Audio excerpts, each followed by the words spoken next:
하겠습니다. 자, 사도행전 19장 1절에서 7절까지의 말씀을 우리 천천히 읽겠습니다. 아볼로가 고린도에 있을 때 바울이 위 지방으로 다녀 에베소에 와서 어떤 제자들을 만나 이르되 너희가 믿을 때에 성령을 받았느냐? 이르되 아니라 우리는 성령이 계심도 듣지 못하였노라. 바울이 이르되 그러면 너희가 무슨 세례를 받았느냐? 대답하되 요한의 세례니라. 바울이 이르되 요한이 회개의 세례를 베풀며 백성에게 말하되 내 뒤에 오시는 이를 믿으라 하였으니 이는 곧 예수라 함을 그들이 듣고 주 예수의 이름으로 세례를 받으니 바울이 그들에게 안수하며 성령이 그들에게 임하심으로 방언도 하고 예언도 하니 모두 12사람쯤 되니라. 뒤에 잘 들리시나요? 네. 아니면 볼륨 조금만 높여주실까요? 맨 앞에 거요. 네, 됐습니다. 자, 오늘은 너희가 믿을 때 성령을 받았느냐라는 제목으로 로마서 말씀을 좀 한 주 쉬고요. 오늘은 성령에 대한 말씀을 좀 여러분과 나누고자 합니다. 우리가 보통 성경을요 읽을 때 구약과 이렇게 신약으로 나눠서 읽죠. 그것은 이런 의미로도 이해를 할 수 있습니다. 구약은 우리가 잘 아는 것처럼 수많은 선지자들의 이야기로 기록이 되어져 있죠. 그러니까 하나님께서 무엇을 준비하시고 아직 그 실체를 드러내지 않은 상태에서 그 실체가 올 것이라는 바로 메시아에 대한 예언들, 이런 예언들로 기록되어 있다고 볼 수 있죠. 그러나 신약에서는 그토록 오랫동안 갈망하던 바로 하나님의 아들, 즉 메시아의 출현을 보게 됩니다. 자, 그러니까 구약과 신약을 이런 관점에서 말한다면요, 구약은 무언가에 대한 기다림 혹은 가리킴 또는 예언이라고 생각한다면 신약은 바로 그렇게 구약에서 반복적으로 언급되고 기다려왔던 그 실체의 드러남이라고 볼 수 있다는 거죠. 이거는요, 우리가 야채나 과일을 먹을 때요, 그 겉에 있는 껍질을 벗기고 그 안에 내용물을 먹는 거 비슷하다고 볼 수 있습니다. 물론 껍질째 먹는 열매도 있지만 많은 경우에 단단하거나 두꺼운 껍질이 있는 열매는 그걸 버리고 나서야 그 내용물을 취하기 때문이죠. 제가 오래전에 그 개그 프로나 만화를 보면 요즘은 그런 모습이 잘 나오지는 않지만요, 예를 들면 바나나가 귀했던 옛날 시절을 보시면 바나나를 한 번도 먹어보지 못했던 사람이 마치 바나나를 많이 먹었던 그런 사람들에게 이렇게 의시되는, 자기가 안 먹어봤는데 먹어봤다고 이렇게 의시를 됩니다. 그래서 한번 바나나를 줘보니까 바나나 껍질을 이렇게 벗기더니 껍질은 먹고 그 안에 있는 내용물은 버리더라는 거예요. 그러니까 먹어본 적이 없었던 거죠. 물론 먹어본 적이 없으면 실수를 할 수 있습니다. 먹어본 적이 없으니까요. 그렇다고 껍질부터 다 필요 없는 건 아니잖아요. 어떤 경우에는 껍질을 직접 섭취하지는 않지만, 예를 들면 이제 귤 같은 거 있잖아요. 귤 같은 거는 그 껍질을 이렇게 말려서 약으로 사용하기도 했죠. 저희 할아버님께서 한의사 하시는데 그렇게 항상 가면 귤 껍질을 이렇게 말려놓으시더라고요. 자, 그러나 일반적으로 우리가 열매를 먹을 때에는 껍질을 먹기 위한 목적이 아닌 그 내용물을 섭취하기 위해서 먹는 거죠. 그리고 오늘 본문에서 바울은 아마도 그 3차 전도 여행으로 보이는데 에베소에서 어떤 제자들을 만났다는 이야기로 시작을 합니다. 그러니까 1절의 말씀처럼 아볼로와 바울이 복음에 대한 전파를 하고 있었던 중에 아볼로는 고린도 지방에 있었고 바울은 윗지방으로 이렇게 다니다가 에베소에 도착했다는 거예요. 아볼로에 대한 이야기는 사도행전 18장의 그 하반절에 등장을 하는데요. 한번 살펴보면요. 한번 읽어볼까요? 사도행전 18장 24절 25절인데요. 알렉산드리아에서 난 아볼로라 하는 유대인이 에베소에 이르니 이 사람은 언변이 좋고 성경에 능통한 자라. 그가 일찍이 주의 도를 배워 열심으로 예수에 관한 것을 자세히 말하며 가르치라. 요한의 세례만 아예 따릅니다. 여기 보시면요, 지금 제가 바울과 함께 등장하고 있는 아볼로에 관한 이야기를 굳이 제가 18장에서 찾아보려고 한 이유가 있는데, 그게 뭐냐면요, 아볼로의 이야기를 가만히 설명을 보다 보면 뭔가 석연치 않은 내용이 있습니다. 사실 아볼로는 고린도 교회에 많은 영향을 끼쳤던 사람이잖아요, 바울하고. 그래서 심지어는요, 고린도 교회에서 나는 아볼로파다, 나는 바울파다라고까지 이렇게 말을 했었어요, 사람들이. 그래서 이를 위해서 바울이 너무 안타까워서 그런 게 뭐가 그렇게 중요하냐. 누가 심고 물을 준 것보다 자라나게 하시는 하나님이 중요한 거 아니냐, 뭐 이런 얘기까지도 했었죠.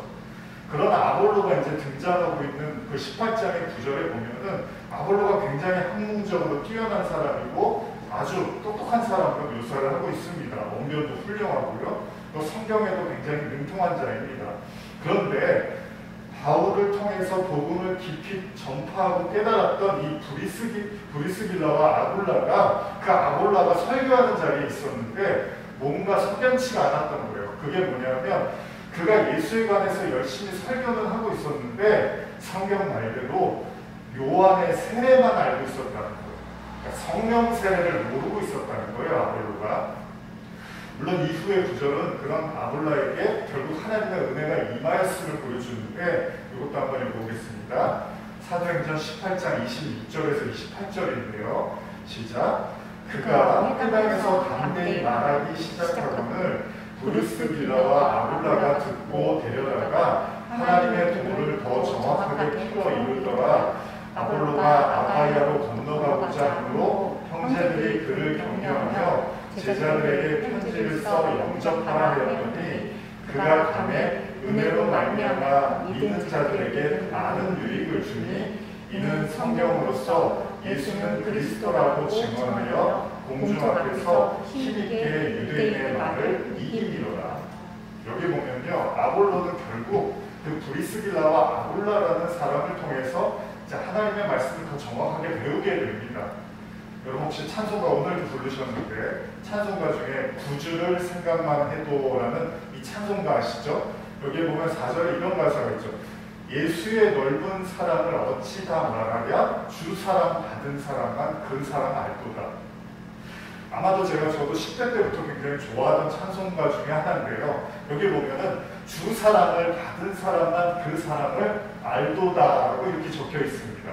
왜 제가 이런 말씀을 드리냐면 아볼로가 비록 요한의 회개의 세례만을 전하고 있었지만 그거를 탓할 수만은 없어요.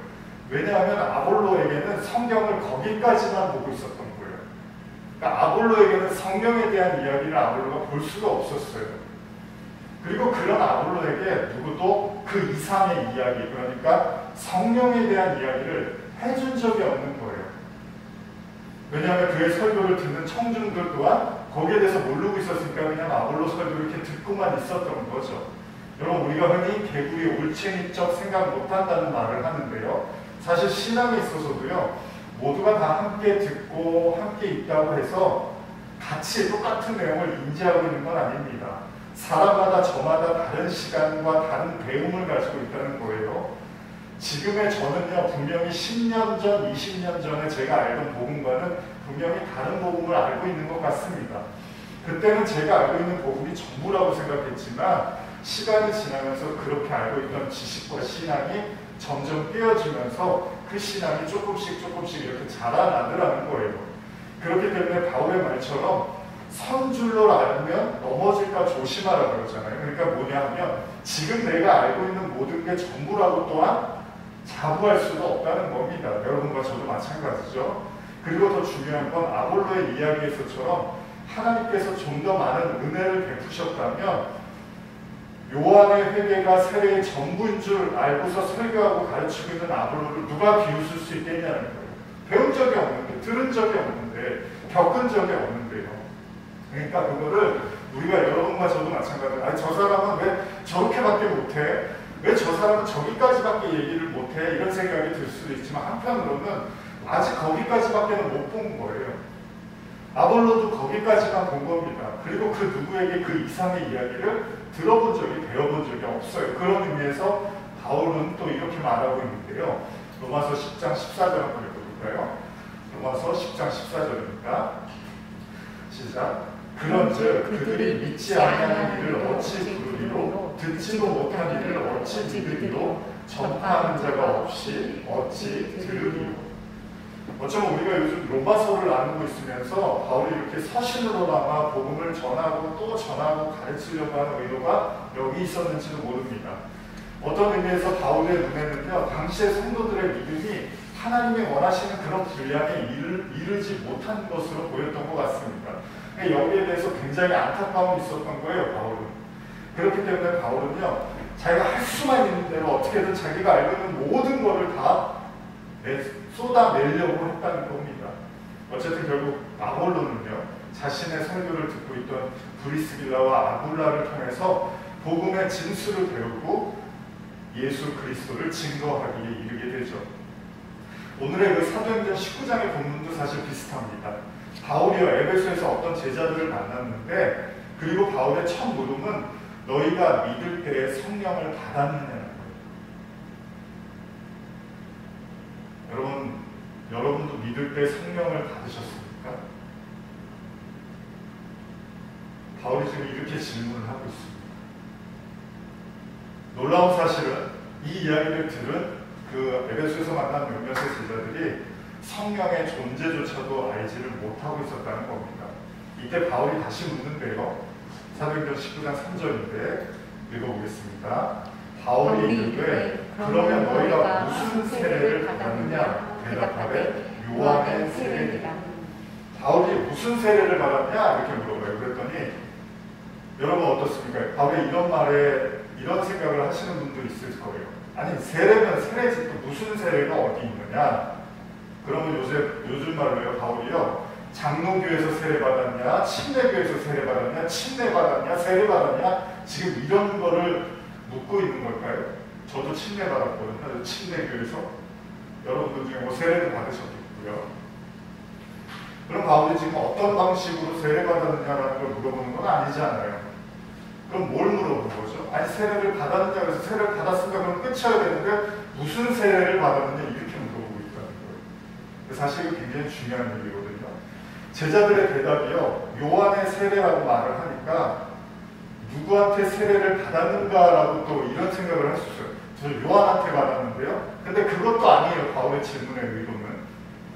바울의 세례라는 것이요, 단순히 죄를 회개하는 차원에서 이루어진 세례, 요한의 세례만이 있는 것이 아니라 그 이후에 반드시 거쳐야 되는 또 다른 세례가 있다는 거잖아요. 이것도 한번 읽을까요? 사도행전 19장 4절입니다. 시작. 바울이 이르되 요한이 회개의 세례를 베풀며 백성에게 말하되 내 뒤에 오시는 이를 믿으라 하였으니 이는 곧 예수라 하거든. 바울이 당시 세례 요한을 거의 메시아처럼 여기면서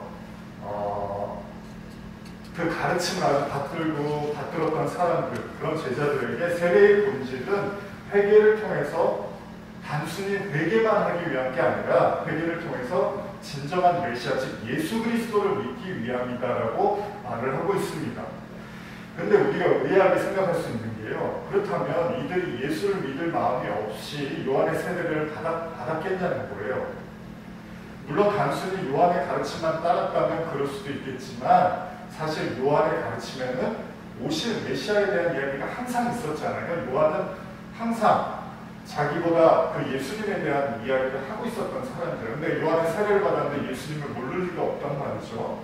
앞서 나오는 그 아볼로 얘기도 다시 돌아가 보면 아볼로가 비록 요한의 세례를 가르치고 있었지만은 그가 누구를 증거하고 있었죠? 사도행전 18장 25절 보시면 그가 일찍이 주의 도를 배워 열심으로 예수에 관한 것을 자세히 말하며 가르치나 요한의 세례만 알다는가. 재밌지 않습니까? 아볼로가 요한의 세례만 알고 있었지만 그가 열심히 예수를 증거하고 있었다는 거예요. 그러니까 요한의 세례를 받은 사람은 예수를 모르는 사람들이 아니었다는 겁니다. 그렇다면 지금 바울이 에베소에서 만난 그 몇몇의 제자들에게 단순히 예수를 알고 있느냐, 요한의 세례를 받았을 때 예수를 모르겠구나 이렇게 물어본 건 아니라는 거예요. 그러면 바울이 정말 그들에게 묻고 싶은 게 무엇이었을까요? 그렇습니다. 바울이 처음 그들에게 물은 질문, 너희가 믿을 때 성령을 받았느냐? 제가 이 부분에 대해서 주석을 한번 읽어드릴게요. 여러분, 오늘날의 더 진지한 이거는 메시지입니다.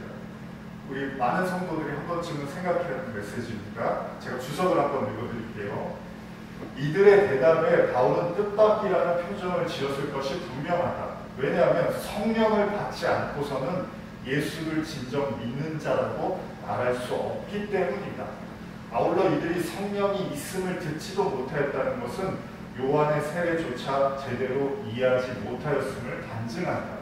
즉 요한은 자신의 세례를 받는 사람들에게 자신은 물로 세례를 베풀었지만 예수께서 오시면 성령과 불로 세례를 베풀 것이라고 분명히 가르쳤기 때문이다. 그렇죠 여러분? 바울이 정말 얘기하고 싶었던 건 뭐냐면 주석에서의 이야기처럼 성령을 받지 않고 진정 예수를 믿는 자라고 할 수가 없다는 거예요. 근데 많은 사람들 나 세례 받았는데 나 옛날에 세례 받았어. 그럼 끝인 줄 알아요. 아니요. 성경은 그렇게 얘기 안 합니다. 그건 세례를 받은 거고 성령의 세례를 받으라는 거예요. 성경이 말하는 거. 그런데 그런 중요한 성령의 세례조차 알지를 못하고 있었다는 겁니다. 그건 요한의 세례도 잘못 이해하고 있다는 거예요. 실제로 요한은 유대인들에게 회개를 외치면서 그 회개의 세례를 외치면서 이렇게 말을 합니다. 요거 한번 읽어볼까요? 마태복음 3장 11절입니다. 시작. 나는 너희로 회개하게 하기 위하여 물로 세례를 베풀거니와 내 뒤에 오시는 이는 나에게 나보다 능력이 많으시니 나는 그의 신을 들기도 감당하지 못하겠노라. 그는 성령과 불로 너희에게 세례를 베푸실 것이다.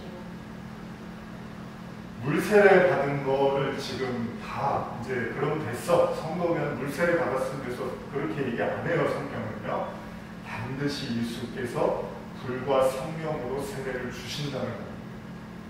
요한의 세례 그건요. 하나님께 나오기 위한 하나의 일종의 마음가짐이랄까요. 결정하겠다. 내가 하나님께 나가겠다라는 그런 회개의 개념을 세례라는 거예요. 그러나 반드시 세례 요한 뒤에 오시는 그분은 우리에게 불과 성령으로 세례를 베푸신다는 겁니다. 그러니까 오늘날에도요, 우리가 단순하게 물 세례를 받는 거 그걸로 모든 게 끝났다고 생각해서는 절대 안 된다는 거예요. 바울은 하나님께서 자녀들에게 선물로 주시는 성령의 세례에 대한 이야기를 하고 있고요. 사실 진정한 회개 역시도 성령을 통해서만 가능하다는 거예요. 그러니까 요한의 세례는요, 사실은 그냥 일종의 하나의 그냥 교회 나가볼까? 뭐 이런 개념이라면 진짜는 그 교회 나가서 말씀을 듣고 깨지고 회개하는 거는 그런 과정이 필요하잖아요. 신앙생활에서. 교회 한번 나가볼까로 구원이 결정되는 건 아니잖아요. 그러니까 세례도 마찬가지예요. 내가 한번 하나님을 믿어봐야겠다. 내가 지나온 삶을 돌이키고 하나님께 나가야겠다라는 정도의 회개라면 성령 세례는 완전히 하나님의 말씀이 나를 장악을 해서 나를 완전히 부인시키고 십자가에 못 박는 역할까지 가는 게 성령 세례라는 거예요. 그 성령 세례를 받았냐는 거예요. 바울이. 그래서 예수님이 뭐라고 그러죠? 우리 잘 아는 말씀대로 예수님이 자신을 찾아온 니고데모에게 뭐라고 말씀하시죠? 아주 중요한 메시지죠. 요한복음 3장 5절이죠. 시작. 예수께서 대답하시되 진실로 진실로 내게 이르노니 사람이 물과 성령으로 나지 않으면 하나님 나라에 들어갈 수 없는. 분명히 예수님도 말씀하세요. 여기서 물이라는 게 보통 주석을 보면 말씀이라고 하거든요. 근데 오늘은 그냥 물세례라고 이해하셔도 좋아요. 그러면 사람이 물세례, 일종의 인간적인 어떤 회개에서 출발한 요한의 물세례를 받았다더라도 그 다음에 오는 성령의 세례를 받지 않으면 하나님 나라에 못 들어간다는 얘기를 예수님이 하고 계시다는 거예요. 반드시 성도는 물 세례를 통해서 이전의 삶으로부터 나와야 되지만 그 다음에 성령의 세례를 통해서 어떻게 돼야 된다고요? 거듭나야 된다고요. 거듭나야. 이게 더 중요한 거잖아요. 예수님이 물 세례만 받으면 구원을 받을 수 있는데 성령 세례 받아야지 거듭나. 이렇게 얘기 안 하셨어요 지금? 물과 성령으로 거듭나지 않으면 하나님 나라에 못 들어간다고. 그러니까 성령 세례는 받아도 되고 안 받아도 되는 게 아니라 반드시 성도의 삶에서 나타나야 된다. 여러분과 저의 삶에 태어나서 죽음의 순간까지 반드시 저와 여러분들은 그 성령의 세례를 여러분들이 포착을 하고 있어야 되는 거예요. 아, 내 안에 그 성령이 임하시고 내가 성령 세례를 받았다라는 그것들을 우리는 반드시 경험하게 된다는 거예요. 근데 아볼로의 삶에는 그게 없었다는 거예요. 그리고 에베소에서 만난 제자들도 그냥 세례받으면 된 거잖아 이렇게 알고 있었던 거예요. 그래서 바울이 절대 아니다. 반드시 성령으로 세례를 받아야만 한다고 이야기하고 있는 겁니다. 물론 어떤 분들은 우리가 의식을 통해서 행해지는 그 세례만으로도 이미 충분한 게 아니냐고 말할 수 있을지도 모릅니다. 그러나 바울은 분명히 말합니다. 이것도 한번 읽어볼까요? 로마서 8장 9절인데요. 로마서 8장 9절입니다. 시작. 만일 너희 속에 하나님의 영이 거하시면 너희가 육신에 있지 아니하고 영에 있나니 누구든지 그리스도의 영이 없으면 그리스도의 사람이 아니다. 그러니까 세례 요한의 물세례 가지고는 안 되는 거예요. 그리스도의 영이 거해야지 그걸 그리스도인이라고 하는 거지. 물세례 받았고 회개했어요. 그거 갖고 지금 예수님이 구원을 이야기하고 있지 않다는 거예요. 그러니까 반드시 성도에게는 예수님이 승천하시면서 약속하신 거죠. 성령을 받으라. 예수님 십자가 지자마자도 부활하셔서 뭐라 그러죠? 숨을 크게 쉬시고 성령을 받으라 그러시죠. 그 성령을 마음에 모시고 있어야 된다는 거예요. 이게 굉장히 중요하고 심각한 이야기거든요, 사실. 그래서 예수님이 니고데모 이야기하면서 아주 다 드러내시는 거예요. 구원, 거듭남, 하나님 나라, 반드시 성령으로 거듭나요. 이게 아주 저는 거의 제 설교가 사실은 제가 7년 정도 유튜브 설교하고 있지만 사실 다 그 얘기를 하고 있는 거거든요. 성령으로 거듭나요. 성령은 또한 말씀을 의미하기도 하죠. 앞서 서두에 언급했던 것처럼 구약이 신약을 가리키고 있지 않아요. 열매를 먹기 위해서 반드시 껍데기를 벗겨야 되죠. 자, 물세례의 진짜 의미는 뭐라고요? 물세례에서 끝나는 게 아니라 그 물세례가 가리키고 있는 지점은 성령 세례를 위해서 물세례를 갖는다는 겁니다. 그래서 예수님께서도 떠나시면서 제자들에게 이렇게 말씀하십니다. 이건 제가 한번 읽어드릴게요. 사도행전 1장 4절에서 9절. 예수님이 떠나시면서 마지막에 하신 말씀이죠. 사도와 함께 모이사 그들에게 분부하여 이르시되 예루살렘을 떠나지 말고 내게서 들은 바 아버지께서 약속하신 것을 기다리라. 요한은 물로 세례를 베풀었으나 너희는 몇 날이 못되어 성령으로 세례를 받으리라 하셨느니라. 그들이 모였을 때 예수께 여쭈어 이르되 주께서 이스라엘 나라를 회복하심이 어느 때입니까 하니 이르시되 때와 시기는 아버지께서 자기 권한에 두셨으니 너희의 알 바 아니요 오직 성령이 너희에게 임하시면 너희가 권능을 받고 예루살렘과 온 유대와 사마리아와 땅끝까지 이르러 내 증인이 되리라 하십니다.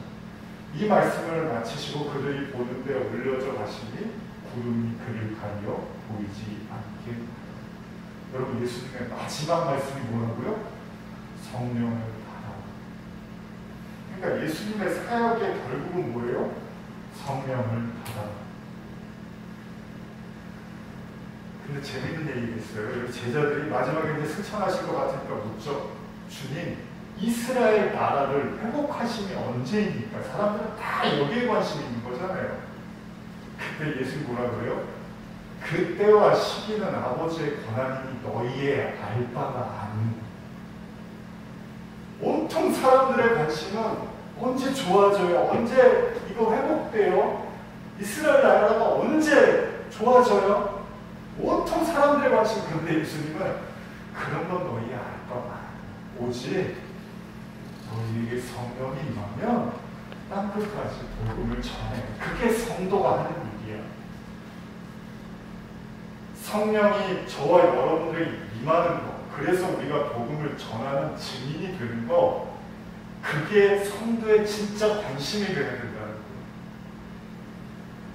요즘 제가 로마서 설교하고 이러면서 이제 내용들이 좀 건조하기도 하잖아요. 로마서 내용이 뭐 막 즐겁고 재미있는 내용보다는 어떻게 보면 구원에 대한 진술을 이야기하잖아요. 근데 그런 생각이 드는 거예요. 여러분, 요즘 참 코로나 때문에 너무나 우리가 전반적인 상황들을 보내고 있지만 그쪽에 이게 이제 시험이고 환난이고 고난이기도 하잖아요. 근데 그런 생각을 제가 작년, 재작년도 계속 요한계시록 설교도 하고 그랬지만 우리가 시험 올 때가 가까우면 어떻게 하죠? 정말 필요한 것만 꼭 이렇게 이렇게 선생님들이 가르쳐주죠. 이거 꼭 알아야 된다. 이거 꼭 알아야 된다. 이제 시험 보는 날이 가까워지면 꼭 중요한 것만 얘기를 하죠. 물론 건강관리도 잘하고 컨디션 조절도 잘해야 되지만 이제 선생님들이 수업할 때 이거 꼭 시험에 나올 수도 있으니까 이건 꼭 알아야 돼. 이런 얘기를 하죠. 저는 요새 로마서 설교를 그런 심정으로 하고 있습니다. 여러분 잘 될 거예요, 회복될 거예요, 뭐가 바뀔 거예요, 새로워질 거예요. 이런 얘기도 물론 우리에게 힘이 되고 위로가 되겠지만 우리에게 어떻게 앞으로 어떤 일이 벌어질지 모르는 지금 시대잖아요. 그러면 성도에게는 오직 하나님의 나라를 어떻게 내가 구원받을 수 있을까?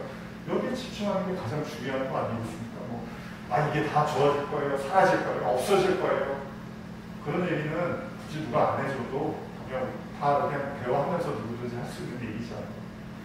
정말로 어려움이 정말 여러분들이 나중에 감당하기 힘들 만큼의 그런 어려움의 시간이 올 때 그때는 우리가 진짜 하나님의 구원 외에는 붙잡을 게 없잖아요. 그래서 저는 로마서 설교하면서 그런 심정을 합니다. 재미없고 따분하고 뭔가 건조해 보일 수 있지만 거기에 구원의 메시지가 있으면 그게 최고 아닙니까? 예수님이 말씀하십니다. 이스라엘 나라를 회복하는 거 그거 너희의 관심이 아니라 너희 알 바가 아니라 성령이 임하면 증인이 되라.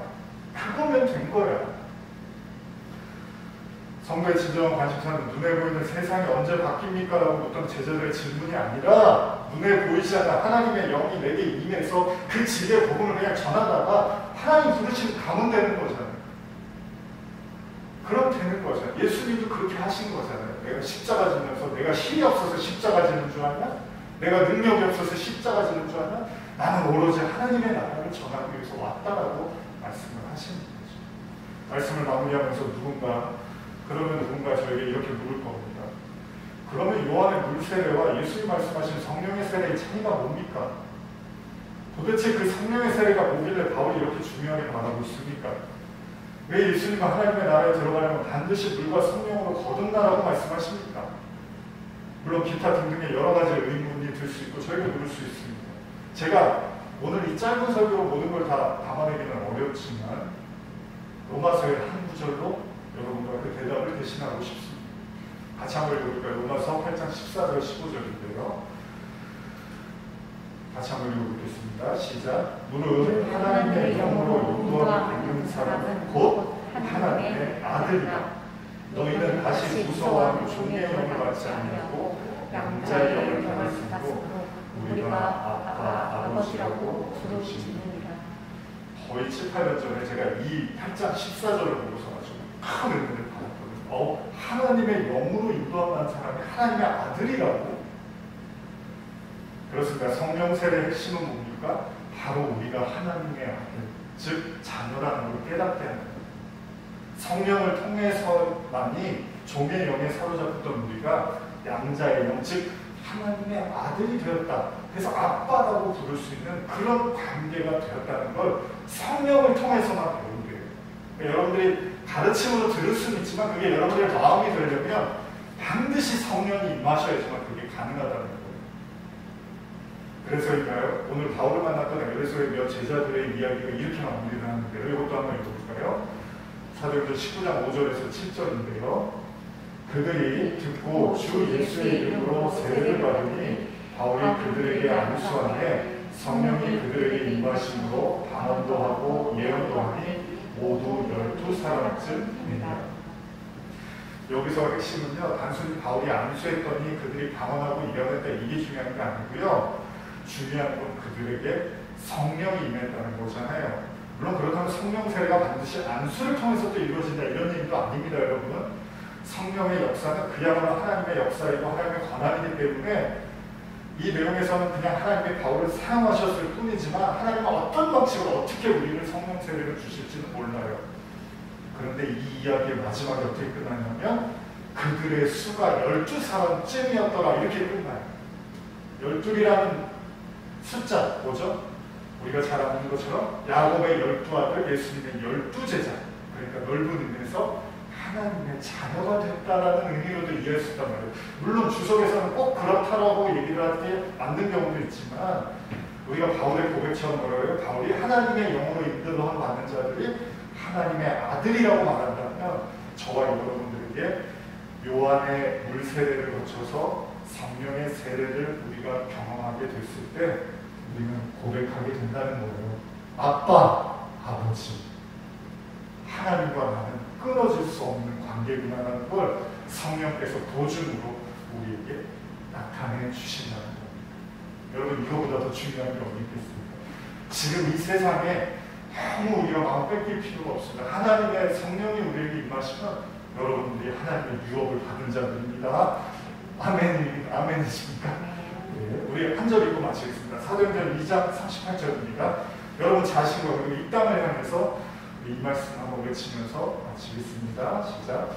베드로가 이르되 너희가 회개하여 각각 예수 그리스도의 이름으로 세례를 받고 죄사함을 받으라. 그리하면 성령의 선물을 받으리니. 오늘날 가장 필요한 메시지입니다. 하나님의 성령으로 감동되는 하나님의 백성들, 그리스도인들 되시기를 다 축복합니다. 기도하시겠습니다. 우리 기도하실 때 우리 시작해서 앉혀주시고요. 제가 찬양을 부르려고 할 때 찬양 부르는 것보다 잠잠한 여러분 자신과 그리고 여러분들이 가장 사랑하는 사람들에게 하나님 성령을 부어주시고 저에게도 성령으로 임하여 주셔서 다시 내가 세상에 마음 뺏기지 않고 하나님의 자녀로서 증인으로서 복음 잘 전할 수 있다가 하나님 부름 받을 때 은혜 가운데 하나님 바라볼 수 있는 그런 담대한 허락되고 같이 한번 기도하시겠습니다.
주여 이스라엘 나라를 회복하시며 어느 때입니까?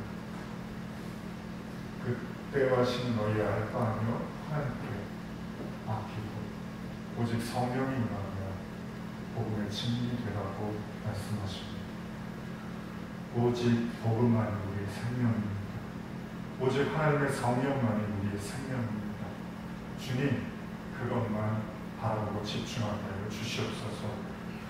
지금 우리 주 예수 그리스도의 은혜와 하나님 아버지의 사랑과 성령의 교통하심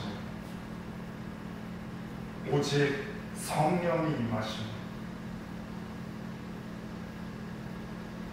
그 하나님의 영, 우리에게 영원한 생명을 주시는, 우리에게 영원한 생수로 임하시는 오직 성령으로 오늘 그 성령의 은혜를 갈망하며 그 목마름을 하나님께 부르짖으며 나아가는 이 자리에 모인 모든 성도들 머리 위에, 그리고 각 가정에서 예배드리는 모든 성도들 머리 위에, 그리고 평상에서 무엇보다도 이 오랜 시간 코로나 때문에 너무나 많이 지치고 상하고 정말 쓰러질 것 같은 그런 신음하고 아파하는 이 땅의 수많은 영혼들의 머리, 지금부터 영원히 함께 있을지어다.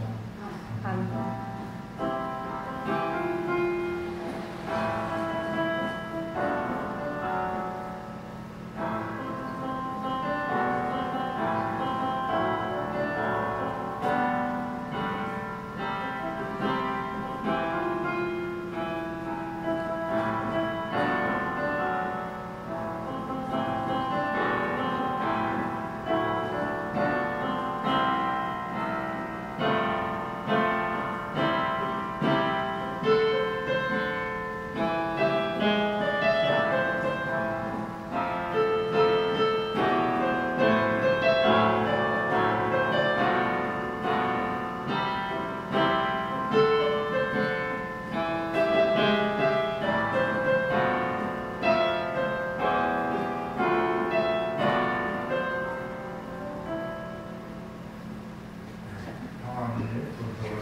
한 주간도 말씀으로 성령으로 충만하게 가시기를 간절히 축복합니다. 다음 주에 그리고 그 다음 주에 가정에서 온라인으로 예배 드리겠습니다. 좋은 하루 되세요. 감사합니다.